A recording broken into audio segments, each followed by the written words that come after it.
2 ദിവസത്തെ വെയിൽ വെറുതെ വന്ന ശേഷം വീണ്ടും മൂഡ് പോകാനായിട്ട് മഴ പെയ്തു. അപ്പോഴത്തേക്കും നോക്കിയപ്പോൾ ഗുണം പിടിക്കാത്തൊരു മോനാ പണ്ടേ ഞാനൊരു വാഴ എന്തോ എന്നെ കുത്തിപ്പറയും പോലെ തോന്നുന്നുണ്ട്. പക്ഷേ എനിക്ക് പെട്ടെന്ന് എന്തോ പൊതിച്ചോറ് കഴിക്കാൻ തോന്നി. ആരടുത്ത് ചോദിക്കാൻ വൈ ഷുഡ് ഐ എനിക്ക് തോന്നി ഞാനങ്ങ് ഉണ്ടാക്കണം. ആരും ഉണ്ടാക്കി തരാനൊന്നും ഇല്ലല്ലോ. പിന്നെ കുറേ 3-4 ഇലയൊക്കെ വെട്ടിക്കൊണ്ടുവന്നാൽ ഇതിൻ്റെ ഒരു സ്ട്രക്ചർ എൻ്റെ അമ്മച്ചി നല്ല രസമുണ്ടായിരുന്നു കേട്ടോ കാണാൻ. ആ ഒരു ഭംഗിയായിട്ടിരിക്കുന്ന ഇലയിലേക്ക് ഒരു തരം 2 തരം എന്നും പറഞ്ഞ് ജോറ് ഇട്ടു. പിന്നെ തോരൻ എനിക്ക് തോരൻ അത്ര പേഴ്സണലി ഇഷ്ടമല്ല. പിന്നെ വെച്ചു എന്നേ ഉള്ളൂ. പിന്നെ നമ്മളെ ചമ്മന്തി ചോദിക്കണം ഞാനല്ലാതെ പിന്നെ ആരുടെ അതാണ് അവർ തമ്മിലുള്ള ആത്മബന്ധം. പിന്നെ വിഴുക്ക് എനിക്ക് തോരത്തിനേക്കാൾ ഒരുപാട് ഇഷ്ടമുള്ളതുകൊണ്ട് ഞാൻ കുറേയൊക്കെ വാരിത്തിട്ട് എന്തോ അലമാരയിൽ നിന്ന് തുണിയെല്ലാം കൂടെ വന്ന് താഴെ വീണടക്കും പോലെയാണ് ഇത് കിടന്നത്. ദെൻ നെക്സ്റ്റ് പേഷ്യൻ മാങ്ങാച്ചാർ അതും കൂടെ വെച്ചപ്പോൾ മുടുക്കനായി. പിന്നെ എൻ്റെ ഓൾ ടൈം ഫേവറേറ്റ് ആണ് ഈ മുട്ട. അങ്ങനെ ഇഷ്ടമുള്ളതുകൊണ്ടാണ് അതെന്നെ വിട്ട് പിരിയുന്നില്ല. അങ്ങോട്ട് കുരുങ്ങ് മീനെന്ന് പറഞ്ഞ് ഞാൻ അങ്ങ് വെച്ച്. പിന്നെ എനിക്ക് ദേഷ്യമൊക്കെ ഒന്ന് തരേ ബാപ്കോ പിതാജി എന്നൊക്കെ പറഞ്ഞിട്ട് അത് ഇറുക്കിയൊക്കെ അങ്ങ് വെച്ചപ്പോഴത്തേക്ക് അഡ്ജസ്റ്റ്മെൻറ്റിലിരുന്നു. പിന്നെ ദിവൻ ഒരു ഏർബാണത്തിന് അങ്ങ് തൈര് മുളക് കൊണ്ടാട്ടം കൂടെ വാവ് പൊന്നിൻ കണിക്കൊന്ന അടിമൂടി പോത്തിറങ്ങി.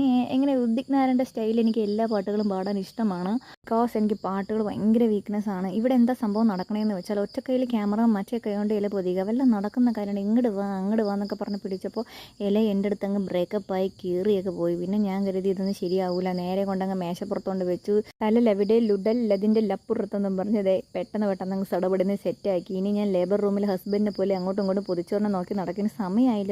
ക്ലോക്ക് ഓടുന്നില്ല ഇപ്പോഴാണ് ശ്രദ്ധിച്ചത്. നാലും കുറുക്കൻ്റെ കണ്ണ് കോഴിക്കോട്ടിലെന്ന പോലെ എന്നോട് ലൈഫ് എത്തും ഫുള്ളാക്കുറ ഏയ് ലല്ലല്ലല്ലല്ല. അങ്ങനെ അവസാനം ഞാൻ പോയി പൊതിച്ചോറെടുത്ത് കഴിക്കാനായിട്ടിരുന്നു. ഈശ്വര മിന്നിച്ചേക്കണേന്നും പറഞ്ഞ് ഞാൻ എടുക്കുകയാണ്. ഇതു ബണ്ടി ഇബാടെ തുറക്കണം എന്ന് പറഞ്ഞ് ഞാനിങ്ങനെ തുറന്നു. സുരാജിൻ്റെ എപ്പിക് എക്സ്പ്രഷനാണ് എൻ്റെ മുഖത്ത്. ഇങ്ങനെയാണ് ഇപ്പോൾ എൻ്റെ പുക ഇരിക്കുന്നത്.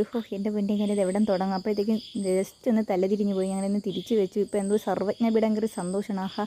എൻ്റെ ദഹന പരമ്പര ദൈവങ്ങളെ ആദ്യം അങ്ങോട്ട് മുട്ട അങ്ങോട്ട് എടുത്തു. എവിടെ നിന്ന് എടുക്കണമെന്ന് വിചാരിച്ചാലും ആ മുട്ട എങ്ങനെ ഇരിക്കുമ്പോൾ അതിൽ നിന്നൊരു പീസ് എടുത്ത് ആദ്യം കഴിക്കുമ്പോൾ കിട്ടുന്ന ഒരു കിക്ക് വേറെ എടുത്തൊന്നും കിട്ടൂല. അങ്ങനെ ഞാൻ പറഞ്ഞിരുന്ന എടുത്തങ്ങ് മാറ്റി. കാരണം എനിക്ക് തിന്നാൻ പറ്റുന്നില്ല. പിന്നെ ഞാൻ ചമ്മന്തി എടുത്തു, തോരൻ എടുത്തു, പിന്നെ നെക്സ്റ്റ് വിഴുക്ക്.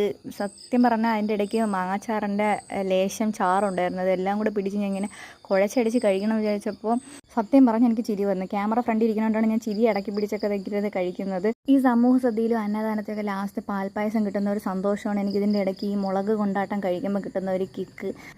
നമ്മുടെ കോളേജ് ഡേയ്സൊക്കെ ഓർമ്മ വരുന്നുണ്ടോ. നമുക്ക് ഈ പൊതിച്ചോറൊക്കെ തന്ന് കടാതെ ആകർഷിക്കുന്ന നിഷ മോഹൻ എന്ന് പറഞ്ഞ ഫ്രണ്ട് ഉണ്ടായിരുന്നു. അവൾക്ക് വേണ്ടി ഞാൻ ഡെഡിക്കേറ്റ് ചെയ്യാണ് കേട്ടോ. ഏഹേ നിഷ നിഷ നിഷ അടിപ്പെണ്ണേ മനതിൽ എങ്കി റഡാർ വിളക്കുമായി അടിയൻ കാതൽ ആലമെന്ന സോന